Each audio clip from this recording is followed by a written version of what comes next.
Hi, everyone. Welcome to this exclusive masterclass session. And I'm so excited to introduce you to our guest today, Caroline Cranshaw.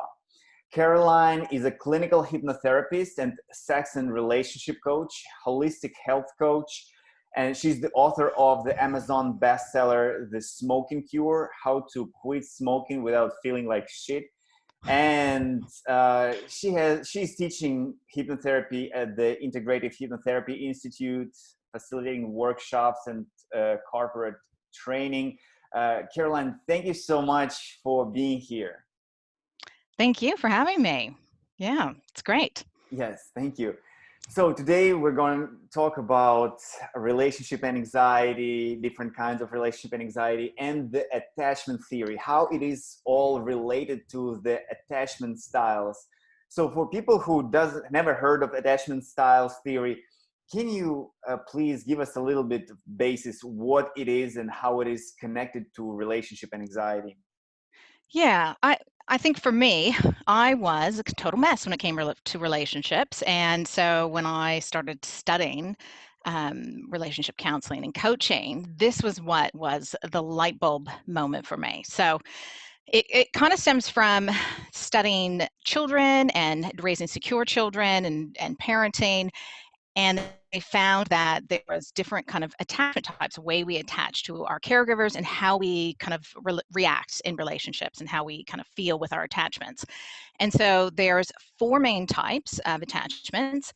There's what they call the secure type, and they find relationships very easy. They're not avoidant of getting into relationships, and they're not anxious when they get into them. And they estimate that's 50% of the population.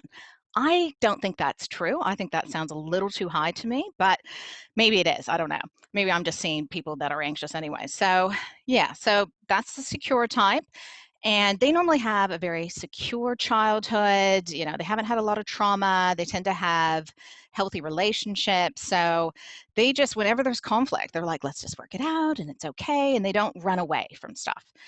And then there's what they call the anxious preoccupied type. So the anxious preoccupied type is they're not avoidant of relationships, but they're anxious when they get into them. And that's when I found out I was. And it was like, yeah, I mean, like a sentence that kind of sums them up is, I love you. What if you leave me? So they think it's around possibly 20 to 25% of attachment types is the anxious preoccupied type. And they can have healthy childhoods or they can have an unstable one. It kind of just depends. Some of it's just personality type, but most of the time there's some kind of instability, like a parent has left or there's a lot of conflict, or their childhood is fine, but their first relationships are kind of tumultuous, and there's trauma with that. And I think, yeah, sexual trauma also can kind of trigger an anxious preoccupied type. So then the next type is what they call the dismissant avoidant. So they are, they just, they're, they're high, they're avoidant of relationships, and but they will get into them. They don't have the kind of same anxiety level that the anxious type does, or well, they're still an anxious type, but how they kind of cope with stuff is to pull away. So they will be very kind of avoidant when things get, when there's conflict or stuff going on. They kind of their thing is pull away. Whereas the preoccupied type is to move forward and try to like work stuff out. The next type, the fourth type, which is it's a lot more rare, but definitely around, is the fearful avoidant. So fearful avoidant is high anxiety and high avoidance. They're the ones that tend to either not get in relationships at all or have very, very short term, that like their relationships never last more than like a month. But if you know someone who's just never had a relationship their whole life, I would guarantee that they are a fearful avoidant. And they normally, again, there's trauma in childhood or some type of instability. And so their way of coping is just to kind of shut down and just, it's too hard, don't want to deal with it. So those are the kind of four types. What I find is that the secure types tend to get in relationships with other secure types, and then they're off the market, right? So the older you get, the less secure types there are. So as you get older, as you're getting more in 30s and 40s and 50s and 60s and on, the chances are that there's more and more people that are of the anxious type. And with it, let's say if you're an anxious type, you tend to you worry a lot about what's happening in your relationship. You will Facebook stalk the hell out of your partner. You will search, you will know everything about them. That type of attachment type tends to think they're very intuitive, and they think that they're kind of psychic and they know what's going on. And they could be those things. But they tend to do a bit of mind reading. They're like, I know you're cheating on me, or I know this is happening, when it may not be. It's just this kind of historical pattern or something from before.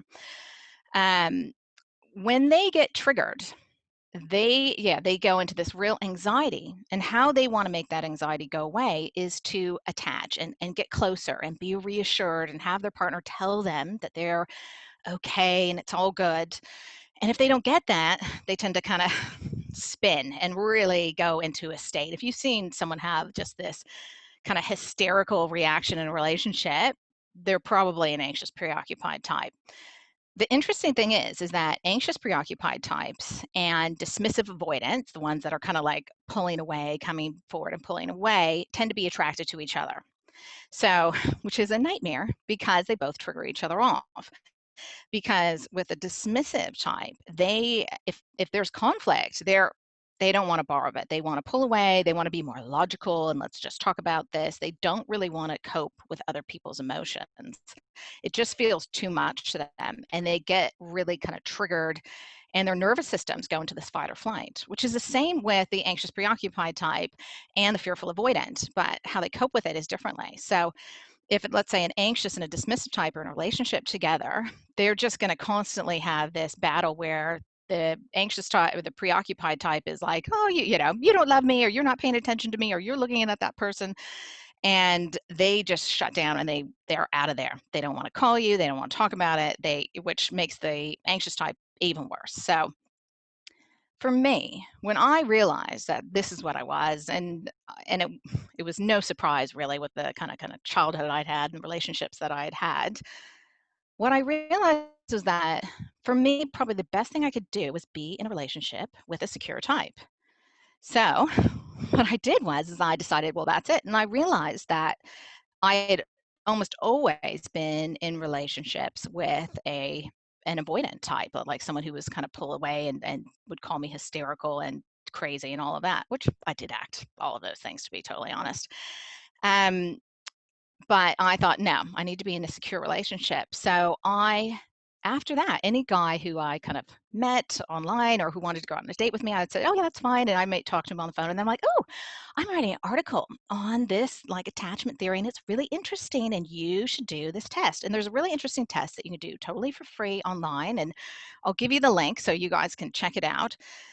And I would just say, oh, and just send me your results. And the first 9 guys all were either anxious, preoccupied, or dismissive avoidant. And I would be like, I'm sorry, I can't date you. I'm an anxious, preoccupied type, and I'm looking for someone who's secure. And they all thought I was insane. But the 10th guy that I tested was a very, very secure type, like the securest I had ever tested out of even all my clients. And so got into a relationship with him, and 6 years later, it's all good.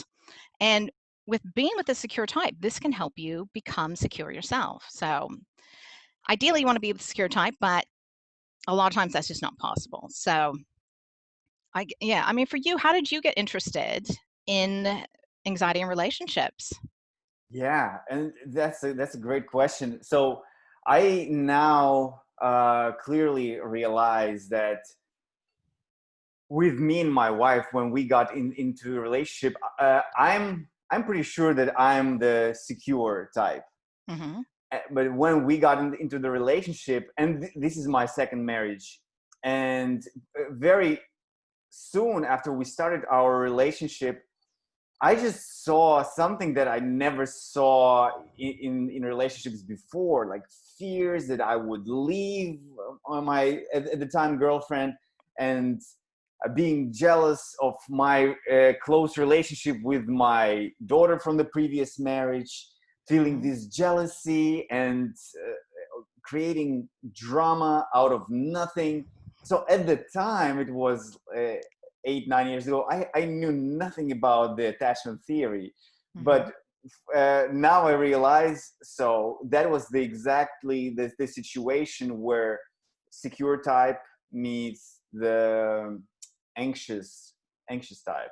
Yeah. But now, and so we've been together 9 years now. Now my wife seems to be as a secure type, and I so that is totally possible that through a relationship with a secure type, so-called healing process can happen, and the anxious type, let's say, can become a secure type. Is that right? Yeah, yeah, exactly. Because that's what happened with me was yeah, and that's from all the research I did was the best way for an anxious preoccupied type to become secure is to be with a secure type because they're going to give them that reassurance. They're not going to run away because, like, for instance, with you and your wife, if she had acted like that and you were dismissive, you would have been out of there, or you wouldn't have called her for like 3 days, and then she would have like spun out. And but I guess, yeah, it is. It's kind of like, what are you doing? The interesting thing is that anxious preoccupied types can start acting avoidant if they get in a relationship with another anxious preoccupied type. So it's really interesting is we actually can flip back and forth into these kind of different attachment types depending on who we're with. So, but it all comes down to how to self-soothe, especially for the anxious type. It's learning to self-regulate. It's learning to calm your nervous system down. I think the mistake that anxious preoccupied types make is they believe that someone else needs to calm them down, that they need to have that reassurance, that they need to have someone else tell them it's okay in order to calm down. And so what they'll do is they'll chase people around. Like, I mean, I used to chase my partners. They would literally like drive away from me because I would be so like, we have to talk about it. And I couldn't calm down until we did. Whereas they couldn't talk about it until they calmed down. So if you're with someone who is avoidant, my advice is to run, but no, just kidding. Sorry, all you avoidant types. Yeah. I'll give you advice for you a bit later. If you're with an avoidant, what you need to do is give them the space.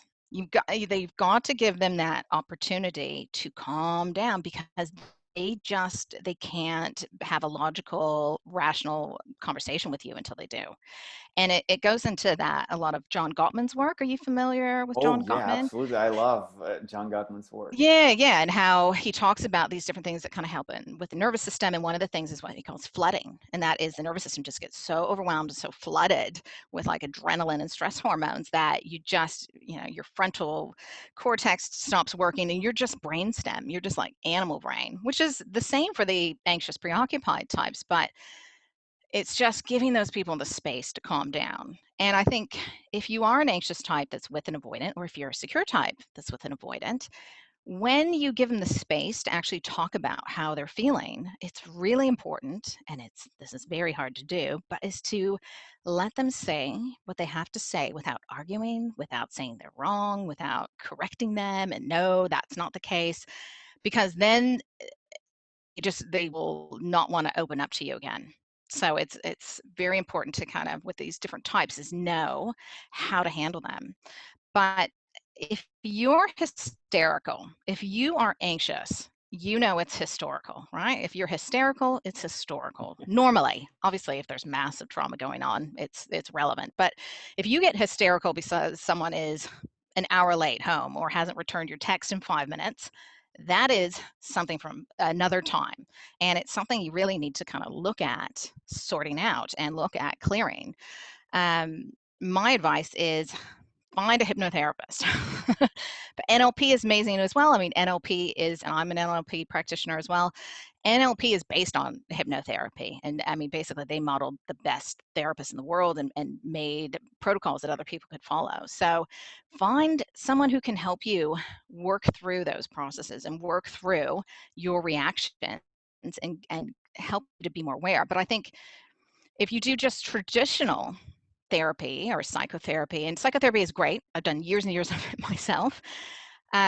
but it's working on that conscious level, which is amazing. But the second you get stressed or triggered or something happens, conscious brain isn't in charge, right? It's the subconscious, and the subconscious just goes, oh, this is how we react to that before, and it just pulls out its old program from childhood or when you're a teenager or whatever. And it's very hard to kind of control that program or that action or reaction from a conscious level. So my advice is find someone you can work with. If you can't do that for whatever reason, there are so many resources online that can help, that different hypnosis resources. There's so much on YouTube of different people giving advice around it. But a helpful thing I find is if you're getting really triggered and you're really upset and people are kind of might be pointing out to you that this isn't as big of a deal as you think it is. I think that it's helpful to kind of just sit down and kind of go within yourself and ask yourself, how old do you feel in that moment? Because it's really interesting the answer you get. Rarely do people come up with the answer of how old they currently are. So I think that we're not just one personality. We're kind of a team that makes us up. The average person has between 5 to 7 different parts or ego states. And it's like a mini version of multiple personalities. So these parts of ourselves kind of, I mean, you've heard the term inner child. Yeah. They develop from trauma, and a part of you kind of develops and goes, right, can't trust men, or you can't trust women, or I need to get very upset, or someone's going to leave me. If you've had a parent that has left or died, you can kind of go back into that state and fearful that's going to happen.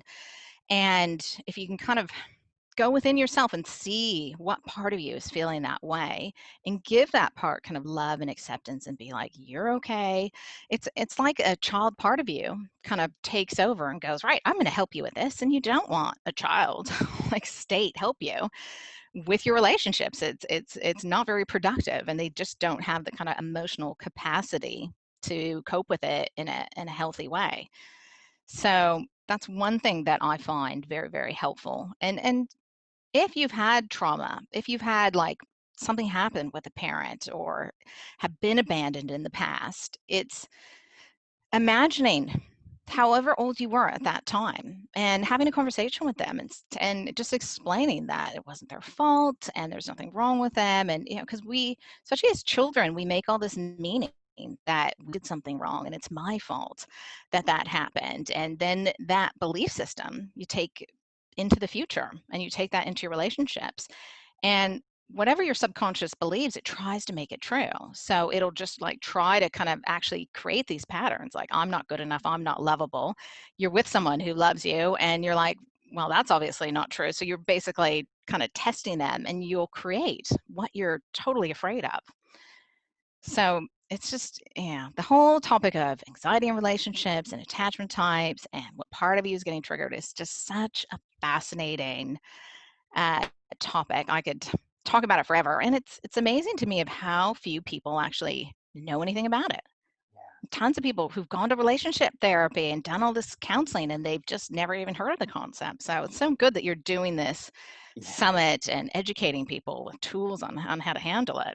Absolutely, absolutely. And I'm just curious, you as a hypnotherapist working with people for so many years who is experiencing relationship anxiety. So I'm just trying to understand, usually you would do something like regression to cause and healing, like upgrading a child. Yeah, I definitely use those techniques. I used to do tons of regression, and I've trained extensively in regression with some of the best hypnotherapists, especially a man named Gil Boyne. Have you ever heard of Gil Boyne? Yeah. He trained with Fritz Perls, who was the person who developed Gestalt therapy, and so he learned to kind of combine regression with parts, and it was, yeah, fascinating work. And so I got really excited, and I did this with everybody. Oh, you bite your nails? Let's regress you. See, and regression's a really cool tool. But what I found was, for a lot of people, they would get traumatized with regression. They'd go into, they'd have an abrasion, which is just like this strong emotional reaction. And at the time, I had an office in a law firm, and people would be screaming and crying, and the lawyers really didn't like that. So I was like, I had to find other ways to work with it. I definitely use regression. I think it is a very powerful tool, but I think that you should really know what you're doing before you do regression, because I've cleaned up, I can't count how many messes from people who've done like a 10-day course and they think they know how to do regression. So I think that, yeah, you want to be very careful with regression. You want to be very experienced. I know the training you've done with uh, Marissa Peer is amazing. I think she is a fantastic therapist, and I highly, highly rate her. So I know that you have been trained very well in how to do that. But for other people, my advice is really check out the credentials of who you go to, because I'm coming across people that are like, oh, I'm a clinical hypnotherapist too. I did a 4-day course, and and I'm just like, oh my God. So definitely regression, but I guess, for me, what I'll do a lot of times is just have them imagine what, we do relaxation, and have you imagine whatever part of you is getting triggered off with this, and just guide them through having, basically it's like an upgraded child process of just guiding them through, um, thank you very much for all your help and what's happened in the past. It's not your fault, and you're amazing, and giving that part of you just love and assurance, and letting them know that they don't need to help you with your relationships anymore, that that's not their job, and they can help you with something else, something that's fun, something they enjoy. Make sure that's something they want to do. And this is a process you can just do yourself, just closing your eyes. Um, and I think, another technique I'll definitely use is rewind, which is NLP technique. Mhm. I'll use that a lot with anxiety and So relationships, it's like a because I think, timeline. yeah, I do timeline as well, absolutely. But yeah, absolutely, just rewind or fast phobia cure. And the way I do it, like a lot of people, it's this process where you have them imagine they're in a movie theater and they watch the screen, and then they float up into the projection booth and they watch the stuff going on. I found that just a little bit too long and drawn out. So what I do is there's a screen in front of you, and and any memories that are triggers for you getting anxious in your relationship are going to come up, and you're able to watch them like old home movies. And what I do, which is a technique I learned from Tony Robbins, is, and you're going to add in things that weren't there before. So you add in things like monkeys and cartoon characters and circus music and pink elephants and purple polka dots, and other people are wearing, Mickey Mouse ears, and you change those memories and you scramble those reactions, and in doing so you scramble those programs that are in the subconscious, so that they don't, it's because otherwise it's automatic pilot. So I highly, highly recommend using, fast phobia cure, also called rewind technique with NLP. It's amazing for that, because if you, like, let's say you just go to a hypnotherapist that's going to do suggestive hypnotherapy, or some coach that's just going to do a guided meditation. If they're just like, oh, you're just not going to react like that anymore, and you're going to be really calm and have a great relationship, I call that putting glitter on shit, right? Because you've got this underlying program that has strong emotional, like deep wounds that are attached to it. So I think it's really important to like heal the part of you that's wounded, and kind of scramble and corrupt that old program, so it's not just repeating over and over. Because I know for myself, before I discovered hypnotherapy and these techniques to stop, I would just melt down and have these screaming. I just cringe at the thought of how I used to behave. But I could feel my, because I'd done a ton of therapy at this point. I knew I should be doing this. And I was like, it was like watching almost someone else do this. And you're like, no, but it's like, I couldn't stop it until I used hypnosis and NLP, and, like healed the part of me that was getting so wounded with this stuff. So those are some techniques. Yeah, definitely timeline, going back in time to where it started. Another way you can do timeline is just imagine floating above your timeline, and you can see where there's kind of spots or dark marks or different colors in this timeline when you had trauma. And just, you may have a magic wand, or you can go in and you can kind of pull out those spots, so you don't actually have to revisit the trauma. Your subconscious mind is so powerful, and it can work out so many things at a level that you're not even conscious of. I find the more you can attach it to metaphor and just ask the subconscious to work it out on its own, it can do it just as powerfully without getting traumatized by the process. Yeah, and also what I found, I was going through some training where we were healing the past wounds, and so we were going through this fast phobia process, and just imagine on the screen and watch this recording of painful memory. Now do it with music. Now watch it going backwards, and then one of the steps was, I've never seen it before. Yeah. They told us, now imagine that you speak, just create a new language and tell the story of this traumatizing event in this imaginary language. Oh, that's cool. I haven't heard of that one. Yeah. But you like, and there's a partner in the process, and you cannot be silent. They're waiting. Like, you have 2 minutes to tell the story. So you need to like come up with this, like, some crazy language and just tell the story with crazy words. that was just the cherry on top, because after that I was just laughing uncontrollably. And then after that, thinking about this painful memory, there was no pain, no trauma attached to it. So it just caused my brain, like, scratch the recording intensely. Oh, that's a very good idea. I'll try that. Yeah, because what I'll do is, have them rewind it and fast forward it, and it becomes blurry and scrambled, and like all the color drains out of it. And as the color drains out, you take a deep breath and you can breathe out that stress and anxiety that's, connected with it, or trauma, and send the screen way off and just explode it into a million little pieces. But I'll try the language. I don't know. A lot of clients will be like, I don't want to do that, but yeah. It's like speaking in tongues or something. It is. It's the more you can scramble it and make it funny and make it weird and change it up, you can just overwrite that reaction and that old program. I think that's what so many people don't realize, is that 95% of your behavior is controlled by the subconscious mind, which is just running old programs from childhood that aren't very helpful. And it's funny to me that how many people spend all this money on personal trainers and nutritionists and self-development and and money, how to make money and all this stuff, which is all great. You should definitely do all that stuff. But the most important thing you have is your mental health.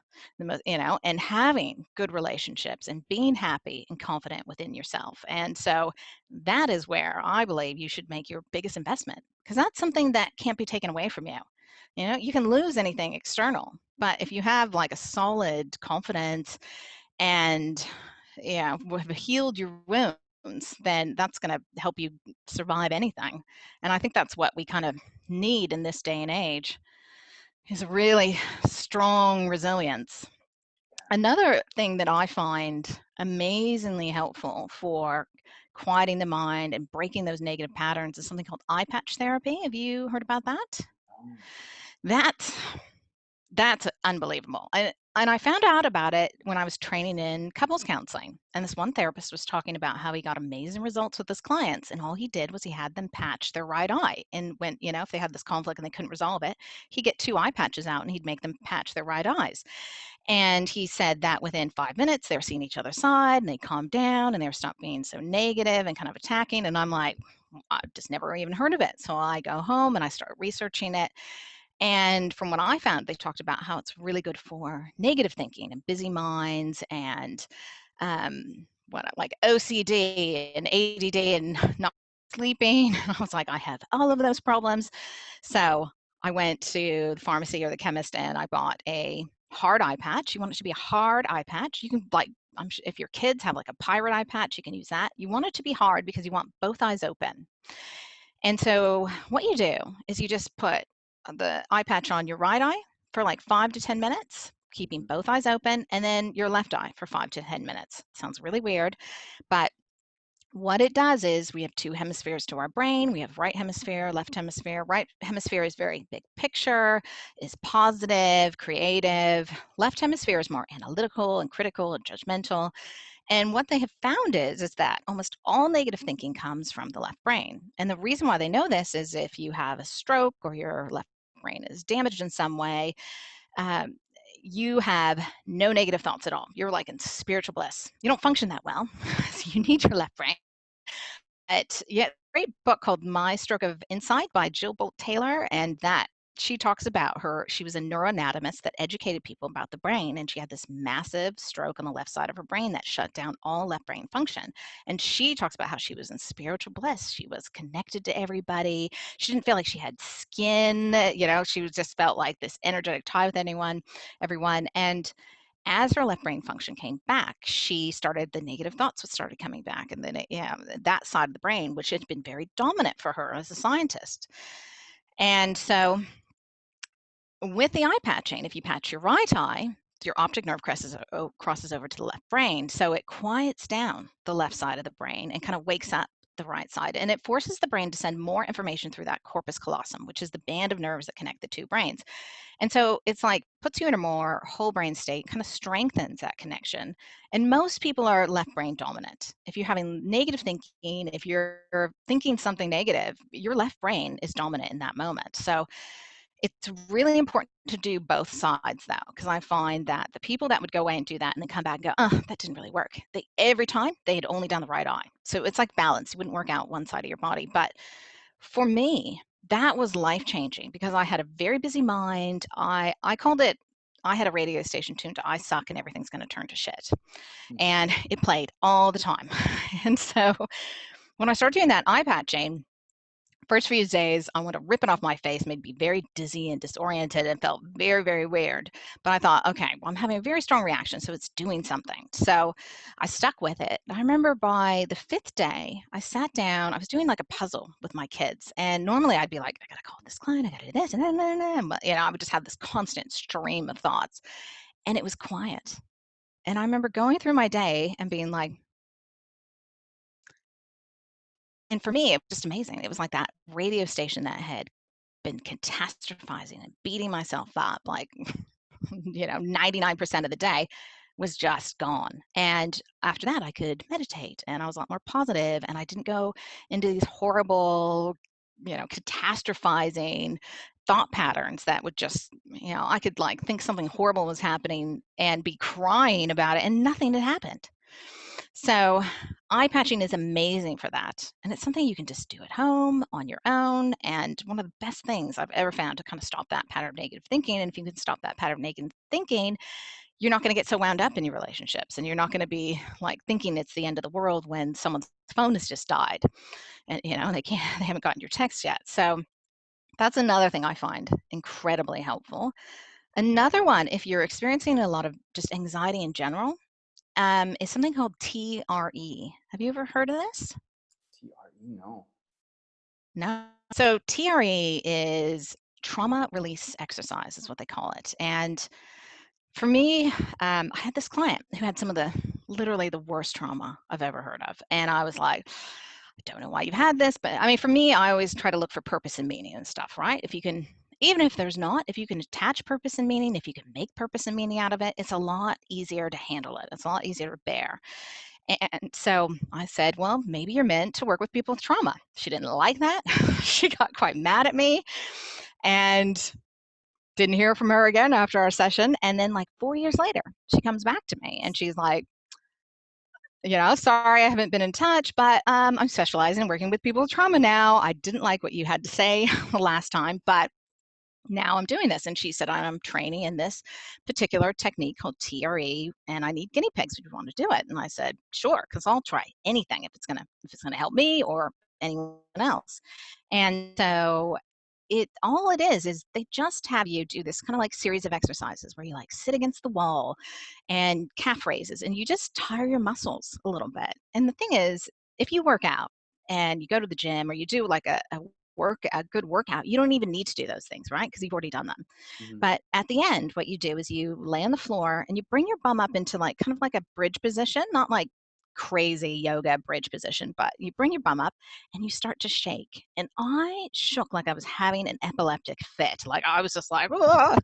And she's like, you obviously have a lot of kind of trauma stuck in your nervous system. And I'm like, I don't think so. I think I'm fine. But I was just like, it was, it for me, it was like, holy crap, because it showed me that, yeah, I had a nervous system that was wound up like so tight that given the opportunity to let any steam off, it was, yeah, mind blowing. And afterwards, I realized that I still had just general anxiety.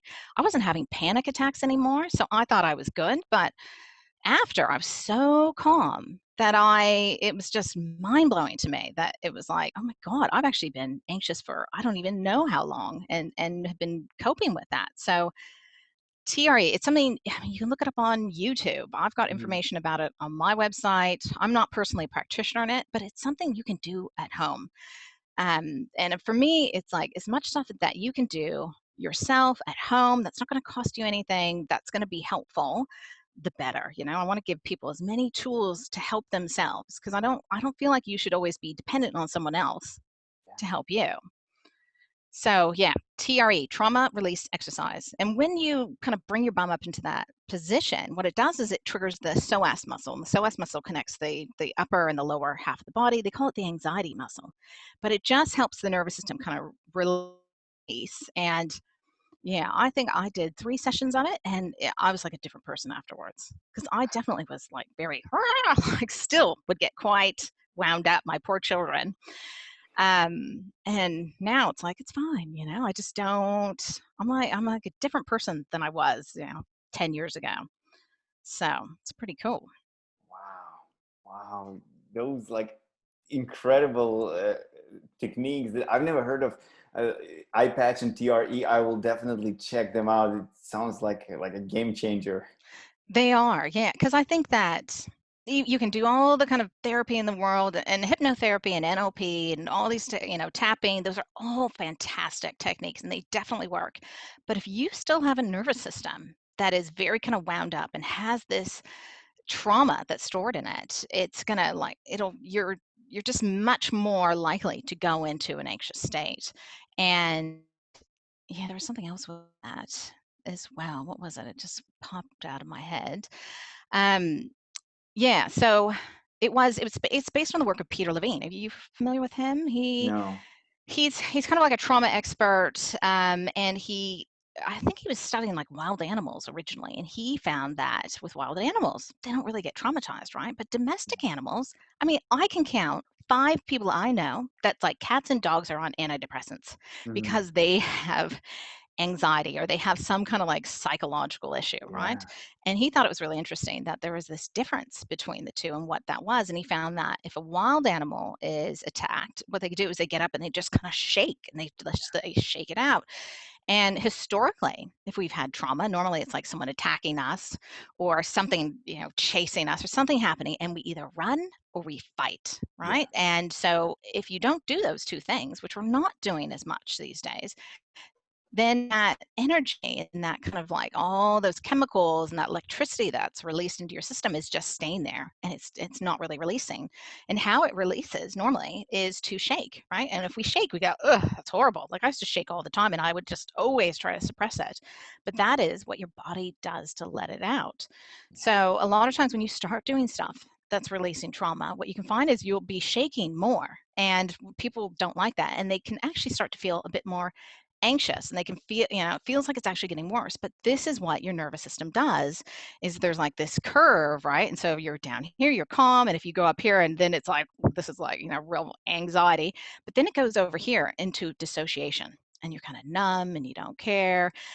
And so working with people with those issues, or if you have anxiety and you start to feel kind of dissociated and I mean that can be people who are avoidant, right? They're just a bit dissociated. So emotions and all that make them feel really uncomfortable.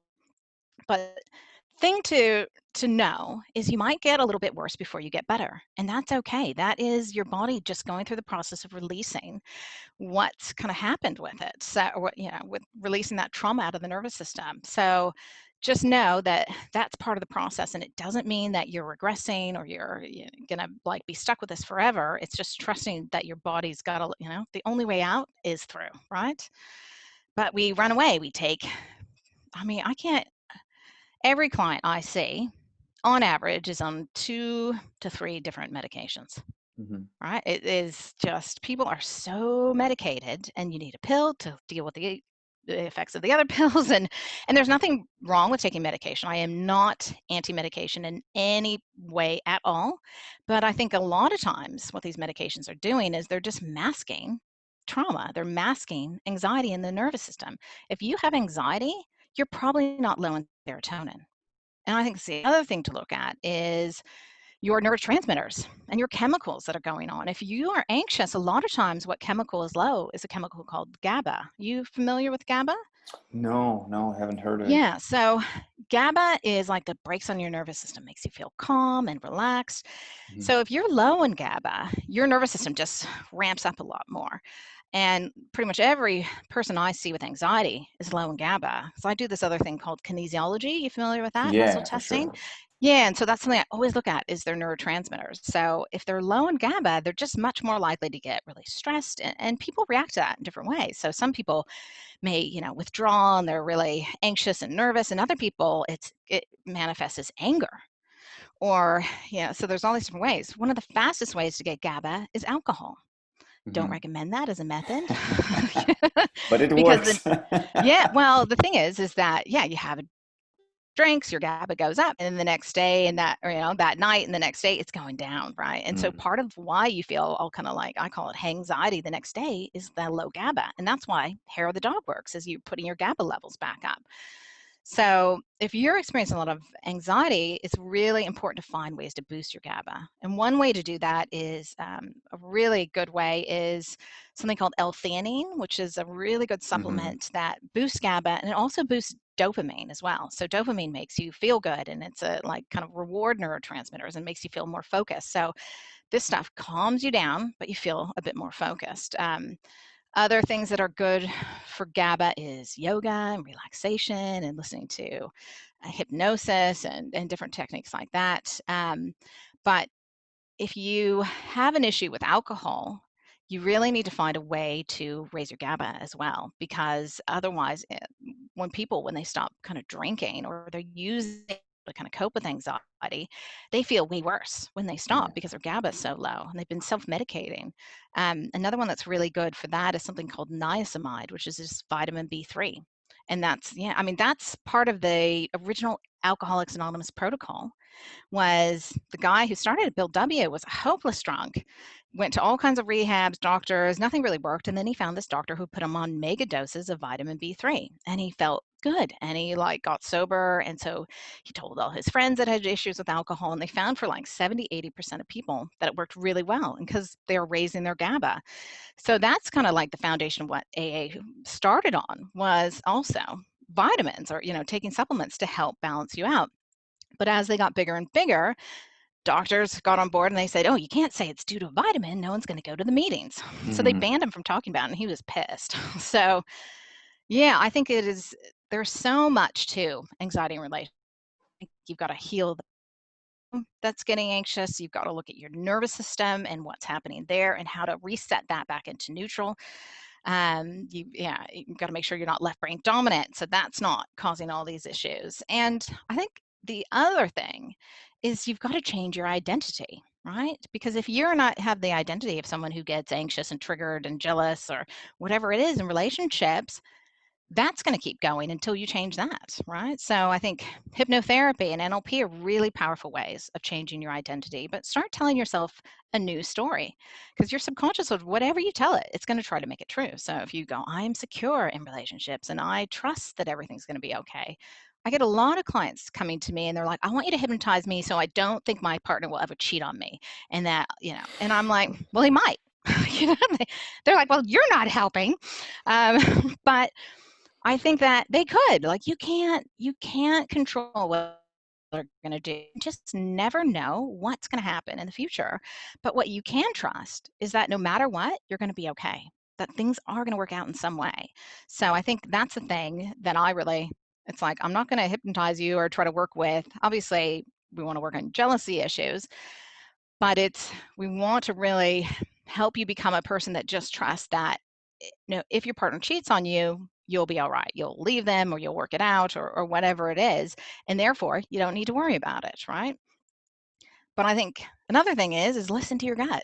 If you think something's going on, it might be. And I think that's a common thing with people is I know for myself where I'd get really anxious in relationships and it was, I just knew that they were cheating on me. I knew something was going on and they would just gaslight me and be like, oh, you don't know what you're talking about and you're crazy. And then afterwards you find out, oh yeah, they were cheating on you with everyone in town. Everyone knew about it.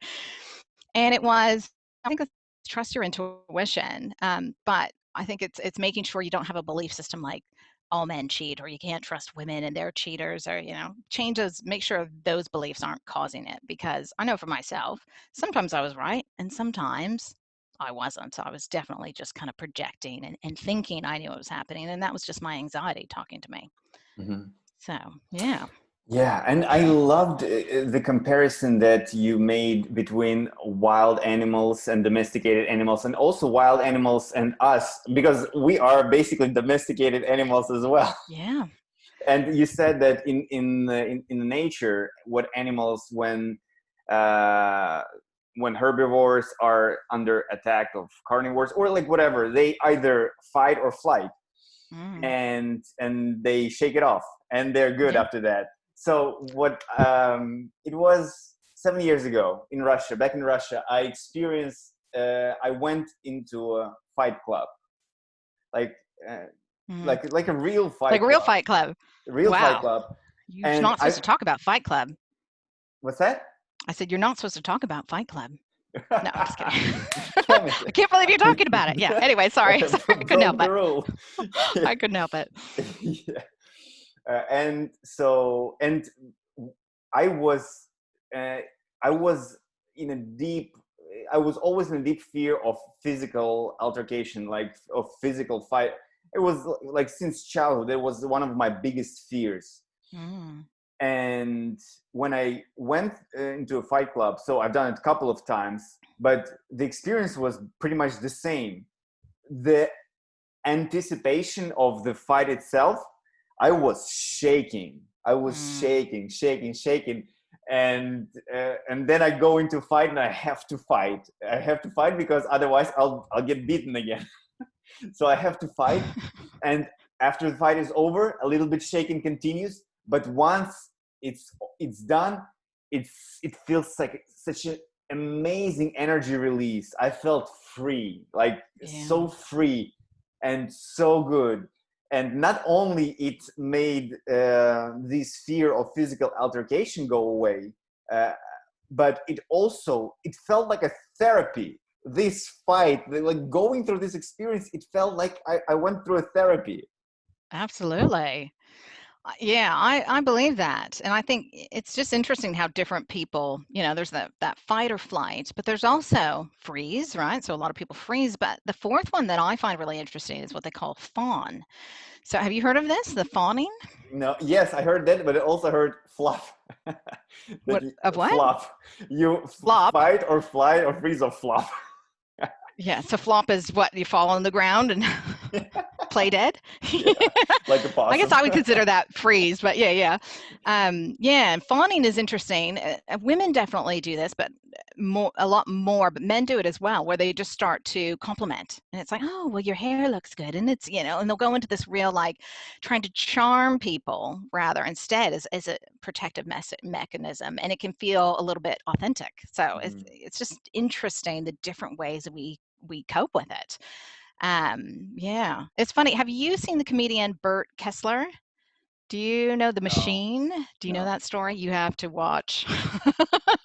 This is kind of off topic, but when you talked about fighting in Russia, and he talks about at university, he took Russian, and he, I think he was like at university for 7 years or something. He was just partying the whole time. He's a really funny American guy. He like takes his shirt off and he's got this big belly. Yeah, now I know what you're talking about. But what's the story? What's the story?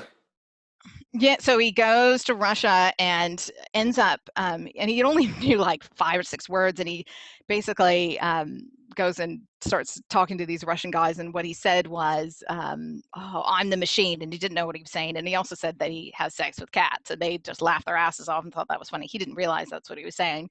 And so they kind of like take him on board, and yeah, and they're like robbing trains. They're doing all these like really crazy illegal things. And no matter what would happen, if the police got involved, they'd be like, "Don't worry about it. This is Russia," like the yeah. So when you're saying in Russia, sorry, Yeah, off topic, but yeah, I mean, Russians I find tend to be quite, yeah, very strong people. Like you guys have coped with a lot. yeah, Um, and yeah, every kind of Russian I've come across thinks that, well, they think that a lot of other cultures are quite weak, really, but obviously not all. But they tend to be very open. A lot of alternative therapies, which I find fascinating as well. They don't seem to have this like, oh no, it has to be exactly like this. But then they have these amazing kind of scientific backgrounds and brains as well. So it's really cool. They have that more balance of open-mindedness. yeah, So yeah. And I believe because I faced and still have a lot of friends who does like practitioners and psychotherapists and hypnotherapists who work in Russia with Russian people, and I face and I see what people in Canada, in the United States, in Australia, in New Zealand, what they do, and the techniques and tools are often quite different. And mm, when I talk with my friends in Russia, like here's the technique, here's what works here.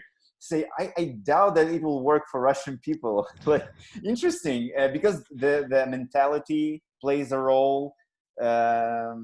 Yeah, and the upbringing, the culture, I think that plays a role as well, at least at least in the wording that is being used uh, in let's say in the hypnotherapy, in the cure part. Like I know that some wording that is used by new age type of like therapy, that is, some of that will never work with like old school Russian people, because the wording, like the terminology is just way off. yeah, and too kind of airy fairy or light and fluffy, right? It's Yeah, more kind of exactly. practical. I'm like that as well. I don't give me too much, light fluffy stuff. I want, a bit of science and kind of straight. Give it to me straight, not just na na na na na. Yeah, it's fascinating with the different cultures. Yeah, it's funny because I started hypnotherapy school, Hmm. and I found the best trainer in New Zealand, and I thought, right, poach him, which I did. And he was talking about how when he originally was trained in in NLP, the person who taught him actually was never trained in it, right? And so when he started teaching hypnotherapy and NLP, he started working with someone who was like a true NLP, master practitioner. And she was like, "What are you doing? Like you're doing this completely wrong." And he'd been doing that way for years with clients, and it worked, right? So it's like that's the beauty of NLP, is that not only should you follow the processes, but you should make up your own, Yeah, and it's really, I think some of it is just the expectation of the practitioner. If yeah, they think it's going to work and they convey that to someone else, then it will. So I know for me, starting out, I probably did half the things wrong. Like I didn't know what I was doing, or I'd forgotten, and I couldn't pull out my notes in front of the client, and they still got really good results. So I think there is something to that, just that intention. the And power and I mean, intention. Yeah, yeah, and when they test all the different types of therapies and to find out what's the most effective, obviously it's hypnotherapy. But what they really find is, I'm a little bit biased, but what they find is that it doesn't really matter. What matters is the connection between the person and the practitioner. So the deeper the connection they have, the more the person tends to kind of shift their problems, no matter what techniques they're using. So I yeah, think it's another thing. If you are looking to work with someone, make sure you really like them. Make sure you have a connection with them, because if you don't, and I know for me, like I went to a therapist I couldn't stand for like 18 months, could not stand the person. But everyone I talk to is like, oh no, they're really good and you should keep going and you're not going to get results if you give up. And I just think, oh, I mean, how much money I wasted going to this person that I didn't like. So, and I didn't get results. yeah. So, It's like Tony Robbins. He was sharing a story when he was onboarding people for his personal coaching. He would ask them, well, are you ready for the like? Are you ready to change? Are you ready for the change? So like, I don't know. Well, if you're not ready to change, if you're not ready for the change, we're not working together. Like, what? No, no, no. I'm ready to change. So it's like, so So people, true. his potential clients, they would go and they would just tell him and they would convince him, no, please, I'm so ready. Like, I'm ready to change right now. Yeah, I use that technique a lot as well, to be honest. Yeah, because you'll get people that like someone else has booked them in the appointment and they don't really want to be there and they don't, yeah. And I'm like, oh, you don't really want to be here, do you? You don't think this is going to work? And they're like, no, actually, I don't. I'm like, okay, well, you can just leave. They're like, what? I'm like, no, you need to go. You're wasting my time and you're wasting your time. And yeah, it's just not going to work. And they're like, oh, no, but I think it will. Yeah. So I let them spend about 5 minutes convincing me. And they tend to be the clients that get actually the best results. So, Interesting. yeah, because if they don't believe it's gonna work, you're just there's really no point. But I think, yeah, it's flipping it around. Or I find if I tell people, say you go to a dinner party or some type of social event, you say what you do, people are always like, "Oh, don't look her in the eye." Um, but they'll be like, "Oh, hypnotherapy wouldn't work on me because I'm too smart." And I go, "Actually, the smarter you are, the tendency for the better hypnotherapy works." And then they're like, "Oh, well, then I would be amazing at hypnotherapy." And so it's Yeah. just, yeah, it's just reframing it, and then people will become convinced. It's all in how you display it. But yeah, hypnotherapy's got some real crazy negative kind of beliefs about it and information about it out there that's just not true. And I think that's the other important thing to dispel is that you can lie under hypnosis. You're in total control. If someone tells you to do something weird, you're not going to do it. Like I know for me, it's you still feel very much in control. And if someone says something you don't like or you don't agree with, it's you just dismiss it. You're not like a Mhm. robot that's like, yes, I'll do that. You have to be in agreement with it. And then it can work magic because that is the language of the subconscious, right? Your subconscious is your operating system. So all these people are trying all these ways of changing themselves and they read and they do all this kind of work on themselves, but they never really get it into the subconscious. And that's like trying to type in the changes you want to make in a Word doc on your computer and saving it and thinking it's going to update the software. It's not, it's just not really effective way. Yeah. So, yeah. Yeah. So another quick question I want to ask you about havening technique. Are you familiar with havening? Yes, I am. Yeah. So what do you think about havening and this EMDR, eye movement, rapid eye movement, in terms of getting people in the moment of, let's say, panic attack or an anxiety attack? Uh, how do you feel about a havening technique?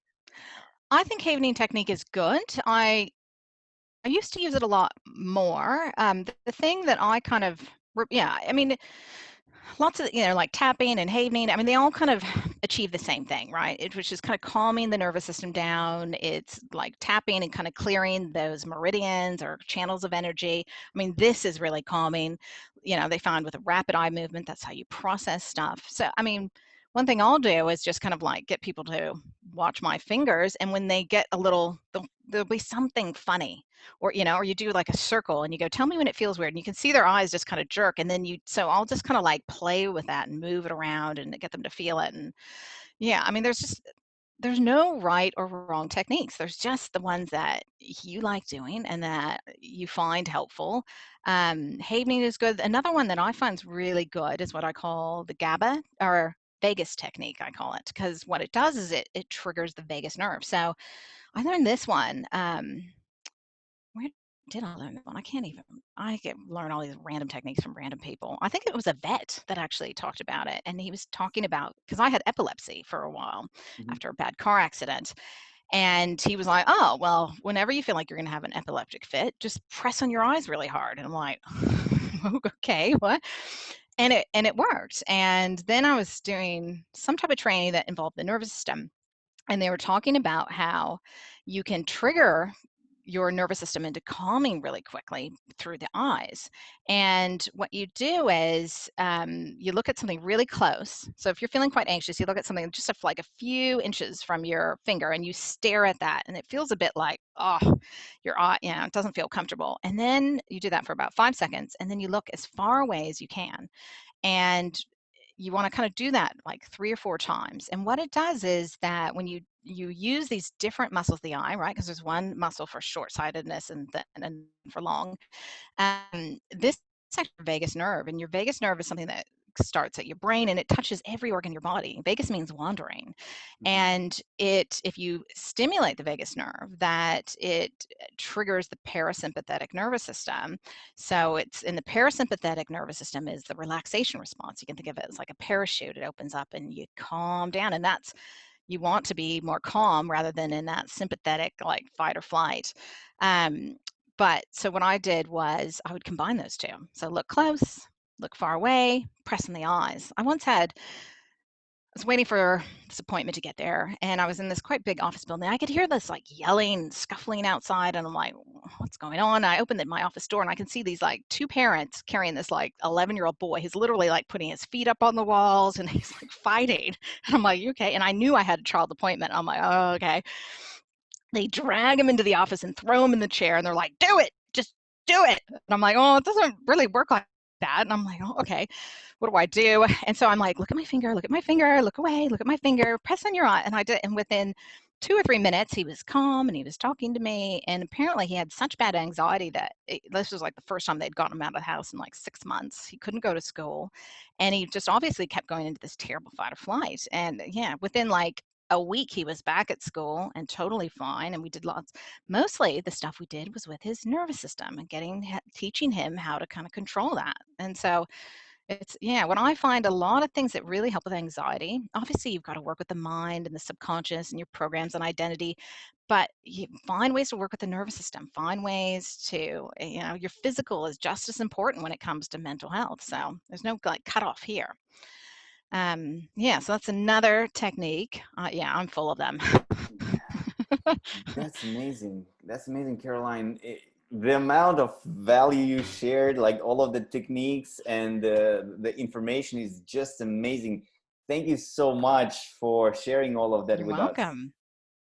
No Yes. problem. Yeah, and if you go to my website, which is carolinecranshaw.com or nzhypnotherapy.nz, I say it the like Kiwi way now, even though I'm American. Yeah, they were NZ.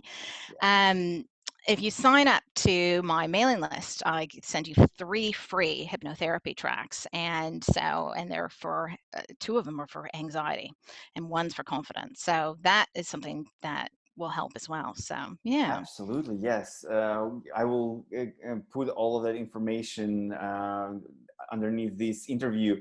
And again, Caroline, thank you so much. It was a wonderful interview. I appreciate your time. No problem. Yeah, lovely meeting you. And yeah, I hope it helps.